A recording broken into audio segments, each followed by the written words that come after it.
Good morning. Today I'm not here because I'm getting my x-ray and hopefully I will be off my roller, my little scooter. Okay, so today we're going to look at rotations. My scooter wheels rotate and that's called a turn. So the wheels turn on my scooter just like things turn all over the place. And we're going to actually be rotating figures today just like we already reflected them and translated them. And when we rotate, we have to have a center of rotation. If you remember when we did our, well, some of you haven't seen the dance, but anyway, we did have somebody turn a 360-degree turn all the way around, and somebody did a 180, and we talked about having a spear through the middle of their body that they turned on. Well, that's our center of rotation. We're going to make our center of rotation, though, the origin, okay, for today is going to be our center of rotation. Notice we've got a piece of grid paper, and then we've also got a circle that shows us our degrees so we know our degree turns. You're also going to have a piece of patty paper. If you don't have that, you can pause the video and pass that out now. And as soon as everybody gets their patty paper, the first thing I'd like for you to do with it is in the upper right-hand corner, I'd like for you to put your initials. And I'm just going to put TD. Oh, I'm TS, aren't I? I'm just going to leave TD. I used to be TD when I was in 7th grade, so I'm just going to put TD.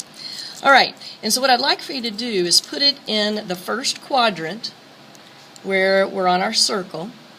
And what I'd like to do is show you how we can rotate this figure. First thing I'm going to do is I'm going to, with TD in the first quadrant, I'm going to trace a little bit of the y-axis and a little bit of the x-axis out from the origin, because when I rotate, I want to be able to rotate and see where those two lines go. And right now they're at a 90-degree angle.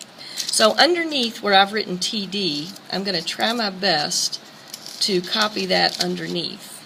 So I'm going to make TD.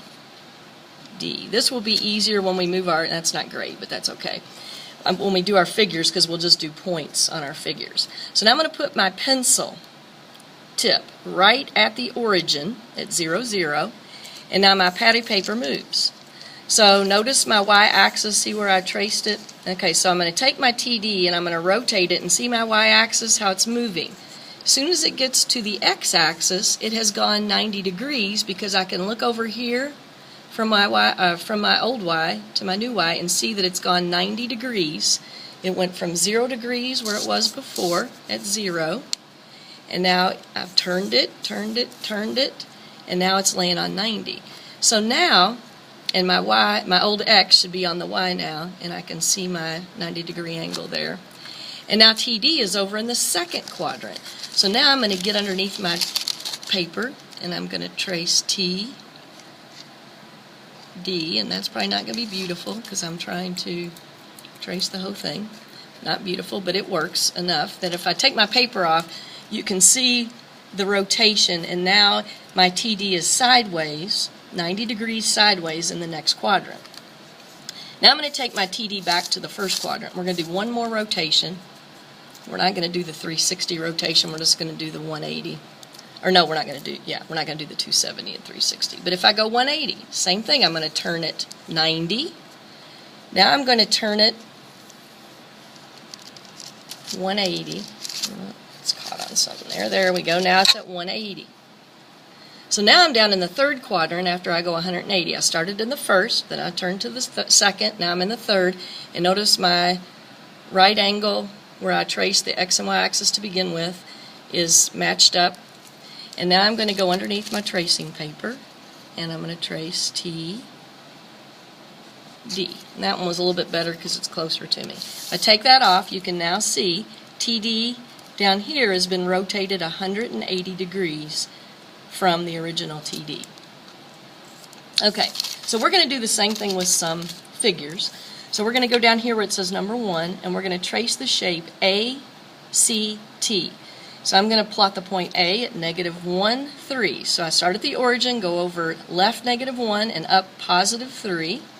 Label that point A.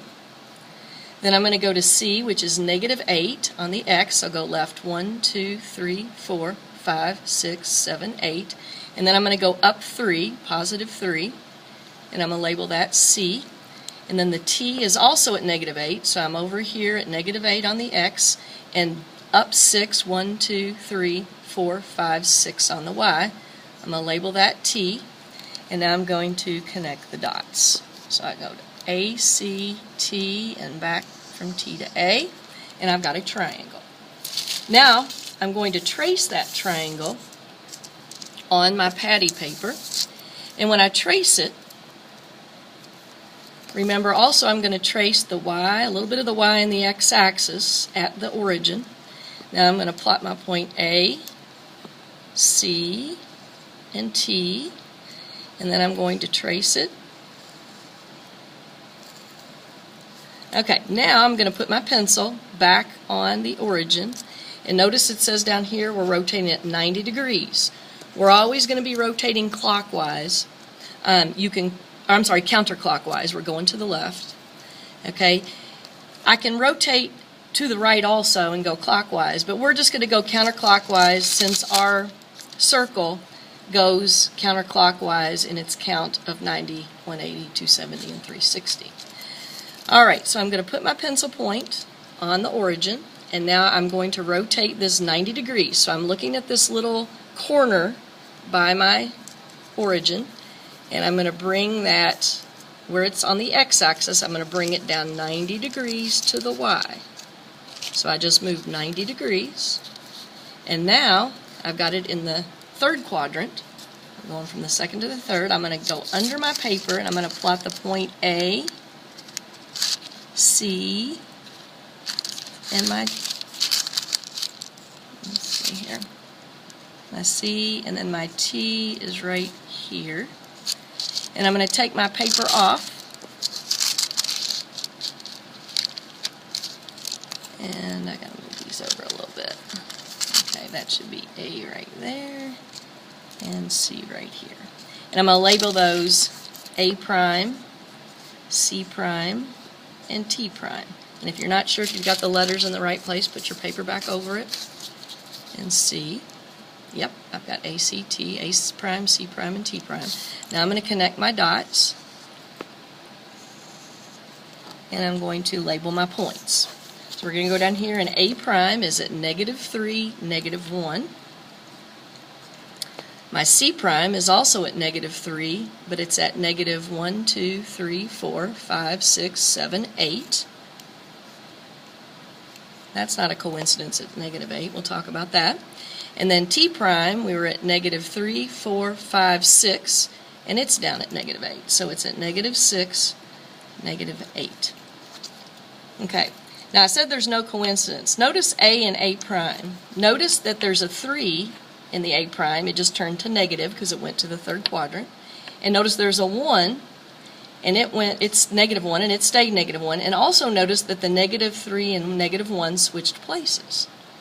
Okay, and it all has to do with the fact that they moved 90 degrees and moved to another quadrant. Okay, so now let's look at FAST.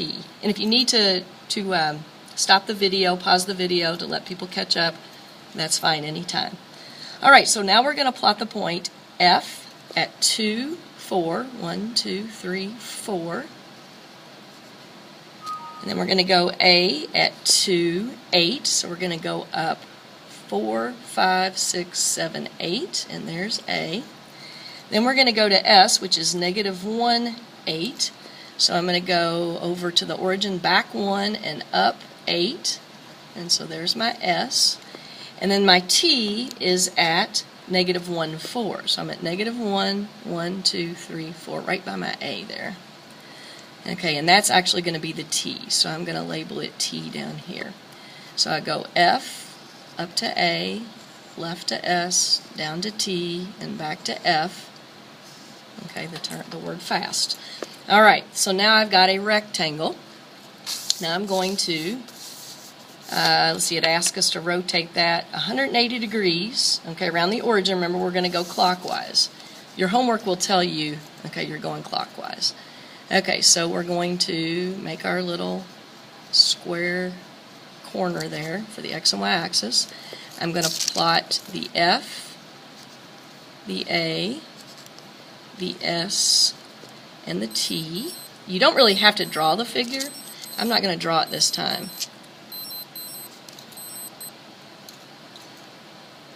Okay, I'm going to pause the video. That's 10 minutes.